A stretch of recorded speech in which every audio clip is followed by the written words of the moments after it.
Boss అనే పదానికి బొడ్డు కోసి పేరెట్టిందే ఆయన చూసే.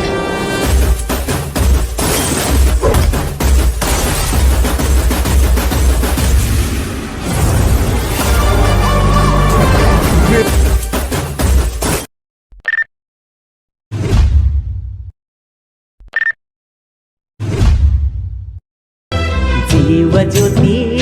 ನನ್ನ ಜೀವ ಜ್ಯೋತಿ ಹೆಂಗಿರತಿ ಅಂತಾದ ಕೈ ಬಿಟ್ಟ ಹಚ್ಚಿದಿ ಗೆಳತಿ ನಿನ್ನ ಚಿಂತ ನನ್ನ ಜೀವ ಜೀವ ಜ್ಯೋತಿ ನನ್ನ ಜೀವ ಜ್ಯೋತಿ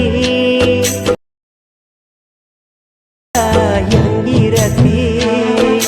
ಅಂತಾದ